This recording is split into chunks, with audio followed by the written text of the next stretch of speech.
যদি পাওয়ারের সাথে চশমার ফ্রেম ফেজের সাথে সামঞ্জস্যপূর্ণ না হয় তাহলে কি কি সমস্যা হতে পারে? পাওয়ারের চশমা সঠিকভাবে ফ্রেম ও ফেজের সাথে সামঞ্জস্যপূর্ণ হওয়া বাঞ্ছনীয়।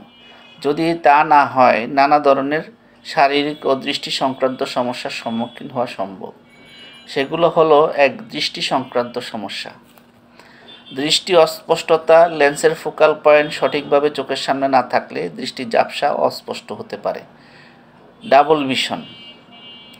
ভুল সমন্বয়ের কারণে এক বা একাধিক বস্তু দেখার মতো সমস্যা দেখা দিতে পারে।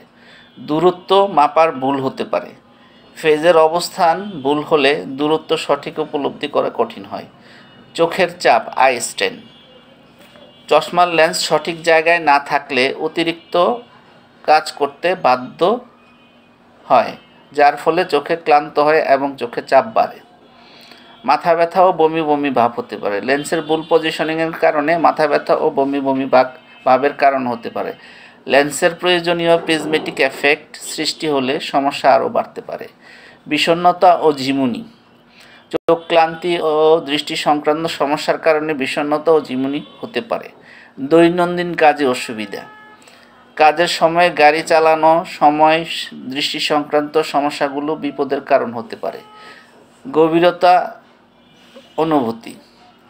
সঠিকভাবে কাজ না করায় চলাফেরার সমস্যা হতে পারে।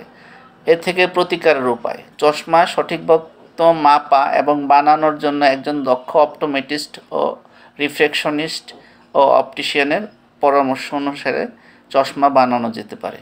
সঠিক ফ্রেম নির্বাচন। এমন ফ্রেম বেছে নেওয়া যা ফেজের সাথে সঠিকভাবে মানানসই। নিয়মিত চোখেও পরীক্ষা করা। চশমার সামঞ্জস্য নিশ্চিত করার জন্য সময়মতো চোখ পরীক্ষা করা অতি জরুরি। যদি আপনার চশমা ব্যবহার করতে কোনো অসুবিধা হয় তবে দ্রুত একজন অপটোমেট্রিস্ট, রিফ্র্যাকশনিস্ট ও অপটিশিয়ানকে দেখানো উচিত। আশা করি আপনারা এসব নিয়মগুলো মেনে চললে আপনার চোখ আপনার যত্ন নেবে।